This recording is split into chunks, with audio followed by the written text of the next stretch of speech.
પૂછપરછ થઈ છે હજી. પ્રાથમિક પૂછપરછમાં તો ના પાડે છે. બરાબર, એમની ગાડી આગળ હતી, પાછળ જે ગાડી હતી એની સાથે માથાકૂટ થઈ. બરોબર. તો હજુ અમે રિમાન્ડ મેળવ્યો છું, અન્ય આરોપીઓ શું કહે છે એના આધારે ક્લિયર એનું વર્ઝન ખબર પડશે. ટેકનિકલ એમાં એમની ગાડી ખરેખર કે કેટલા ડિસ્ટન્સ હતી, આગળના સીસીટીવી કેમેરા જે રૂટ એમને કયો જ્યાંથી આવ્યા છે, ઓકે, એ રૂટ સાથે મેચ કરવાનું શરૂ છે. ડિસ્ટન્સ ખરેખર કેટલું હતું બંને ગાડીનું. ઓકે, જૂનાગઢ પોલીસ ઓકે, આવી તમામ આરોપીને પકડી લીધા છે. ઓકે. આગળ પેલે તો નામદાર કોર્ટમાં રિમાન્ડ મેળવવામાં આવશે. રિમાન્ડ મેળવ્યા બાદ એમના જે ન્યૂઝ વિડીયો છે, હથિયારો જે કયા છે, બરાબર, અને અન્ય જે સીડીઆર ટેકનિકલ એવિડન્સ કલેક્ટ કરી દિશામાં તપાસ થશે. ઓકે, સ્કોપ મુજબ બતાવવાનું છે. ઓકે. જો તમે ગાડી લઈ અને જઈ રહ્યા હો અને તમને અચાનક કોઈ રોકે અને રોકી અને પછી તમારું અપહરણ કરી લે, પછી તમારા કપડાં ઉતારવામાં આવે, પછી એનો વિડીયો બનાવવામાં આવે, તમને ધોકાથી, લાકડાથી, બધાથી મારવામાં આવે, તમારા પર થૂકવામાં આવે, તમારા જાતિ વિષયક જે અમુક શબ્દો એવા છે જે ગેરબંધારણીય છે એ બોલવા ન જોઈએ, એવા શબ્દોથી તમને હળધૂત કરવામાં આવે તો તમને કેવું લાગે? નમસ્કાર, વાઇબ્સ ઓફ ઇન્ડિયા સાથે હું છું. અત્યારે આપણે ગુજરાતની વાત કરીએ તો ગુજરાતમાં બધી જ જગ્યાઓ ઉપર એક વાતની ચર્ચા કરવામાં આવી રહી છે અને એ ચર્ચા છે જયરાજસિંહ જાડેજા, જે ગોંડલના પૂર્વ ધારાસભ્ય રહી ચૂક્યા છે એ, અને ગીતાબા જાડેજા, જે અત્યારે ગોંડલના ધારાસભ્ય છે, એમના દીકરાની વાત અત્યારે બધી જ જગ્યા પર કરવામાં આવી રહી છે અને એનું નામ છે ગણેશ ગોંડલ. ગણેશ ગોંડલની ચર્ચા એટલા માટે કરવામાં આવી રહી છે કારણ કે એમણે એક જૂનાગઢના દલિત સમાજના યુવકને ઢોર માર્યો હતો.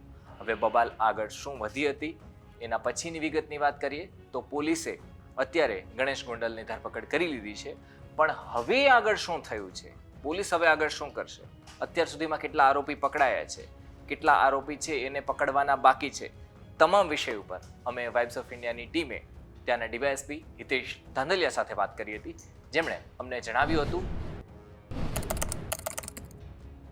એવું છે, પ્રાથમિક પૂછપરછ થઈ છે હજી. પ્રાથમિક પૂછપરછમાં તો ના પાડે છે. બરાબર, એમની ગાડી આગળ હતી, પાછળ જે ગાડી હતી એની સાથે માથાકૂટ થઈ. બરોબર. તો હજુ અમે રિમાન્ડ મેળવ્યો છું, અન્ય આરોપીઓ શું કહે છે એના આધારે ક્લિયર એનું વર્ઝન ખબર પડશે. ટેકનિકલ એમાં એમની ગાડી ખરેખર કે કેટલા ડિસ્ટન્સ હતી, આગળના સીસીટીવી કેમેરા જે રૂટ એમને કયો જ્યાંથી આવ્યા છે, ઓકે, એ રૂટ સાથે મેચ કરવાનું શરૂ છે. ડિસ્ટન્સ ખરેખર કેટલું હતું બંને ગાડીનું. ઓકે, જૂનાગઢ પોલીસ ઓકે, આવી તમામ આરોપીને પકડી લીધા છે. ઓકે, આગળ પેલે તો નામદાર કોર્ટમાં રિમાન્ડ મેળવવામાં આવશે.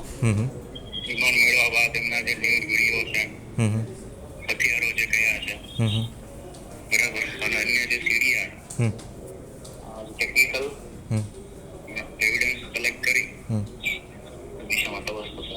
ઓકે, સ્કોપ મુજબ બતાવવાનું છે. ઓકે. હવે આગળ આ મામલે શું થશે, કારણ કે કોર્ટની કાર્યવાહીઓ વગેરે બધું થવાનું છે, પણ જૂનાગઢ પોલીસને દાદ આપવી પડે કે એમને ત્વરિત રીતના આ કામગીરી કરી.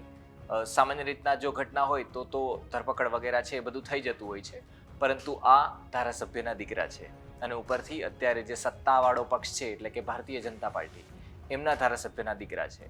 કાયદો બધા જ માટે સમાન છે, આપણે બધા જ જાણીએ છીએ, પરંતુ સરકારમાં હોવાના કારણે અમુક વસ્તુઓ એવી કરતા હોય છે લોકો કે જેનાથી કાયદાથી રમવામાં આવતું હોય છે, પણ એવું આ કેસમાં નથી થયું અને જૂનાગઢ પોલીસે કડક કાર્યવાહી કરી છે અને 6 દિવસ કે 7 દિવસ તો 7 દિવસ, પણ અંતે ગણેશ ગોંડલ, જે જયરાજસિંહ જાડેજા જે પૂર્વ ધારાસભ્ય રહ્યા છે, એ અમને ગીતાબા જાડેજા, જે અત્યારે ગોંડલના ધારાસભ્ય છે, એમના દીકરા ગણેશ ગોંડલને પકડી લેવામાં આવ્યો છે અને એની ધરપકડ છે કરી લેવામાં આવી છે. આગળ શું થશે જોવાનું રહેશે. તમામ અપડેટ અમે તમને વાઇબ્સ ઓફ ઇન્ડિયાના માધ્યમથી જણાવતા રહીશું. અમારી સાથે જોડાયેલા રહેજો. ધન્યવાદ.